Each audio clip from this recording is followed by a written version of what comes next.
Une ville bien connue pour sa bière locale et réputée pour l'élevage des animaux, que la troisième étape a pris son envol. Le village départ a pris ses quartiers sur le site du marché aux bestiaux, un marché organisé tous les vendredis et qui est le deuxième plus grand d'Europe. Comme tous les jours, place au ballet des coureurs sur le podium des signatures et parmi eux, Sébastien, tout de jaune vêtu, un petit bout de 10 ans qui roule déjà en minime. Pourquoi tu es venu au départ de l'étape à Sydney ?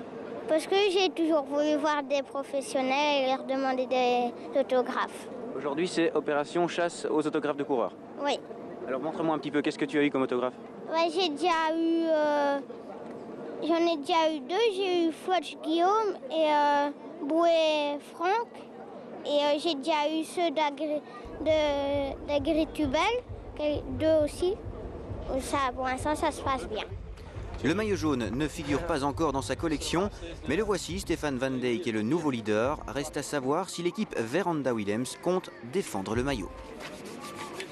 Quel est votre objectif maintenant? C'est défendre le maillot? Oh, pas nécessairement, mais ça m'arrangerait bien de le laisser à une autre équipe avec 1 ou 2 secondes de retard. Comme ça, on a 2 étapes pour faire les bonifs. Et Stéphane en est, je pense, capable. Donc, c'est pas vraiment une nécessité de le garder aujourd'hui soir.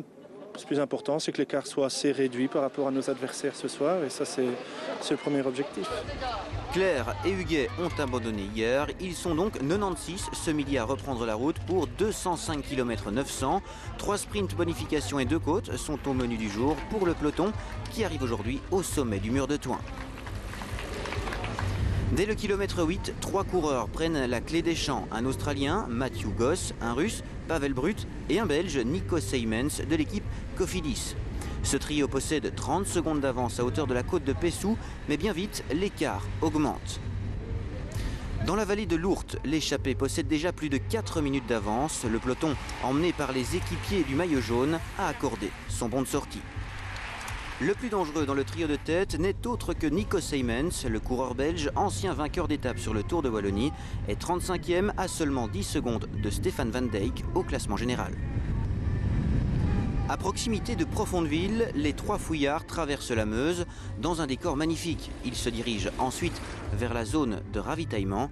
À cet endroit, après 100 km de course, le peloton accuse un retard de plus de 7 minutes.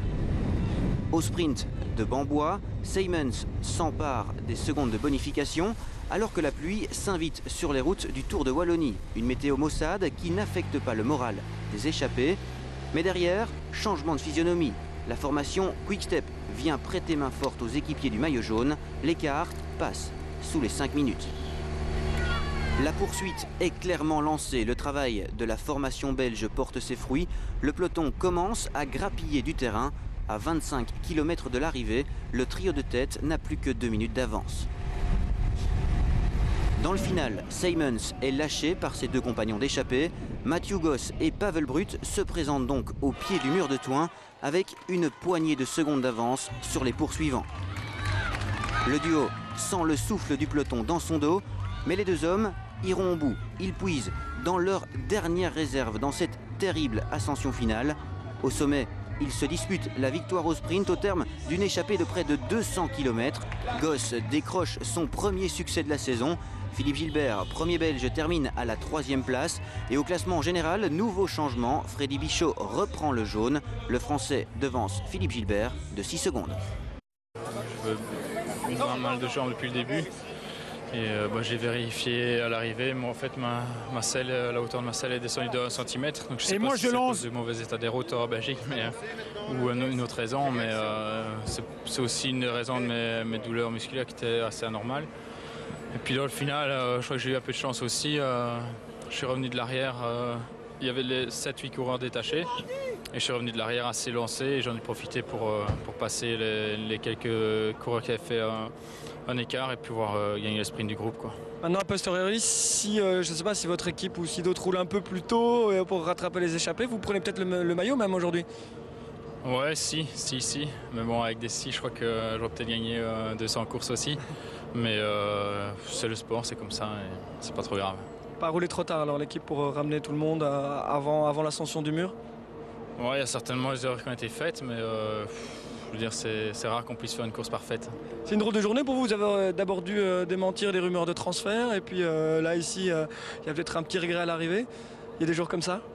Ouais, c'est vrai que bon, je pensais venir prendre plus de plaisir que ça ici en Wallonie, mais malheureusement il y a beaucoup de choses qui se mettent aussi comme ça et c'est beaucoup de sollicitations, mauvaises sollicitations à répondre, mais bon, c'est comme ça. Donc pas question de transfert à la Française des Jeux?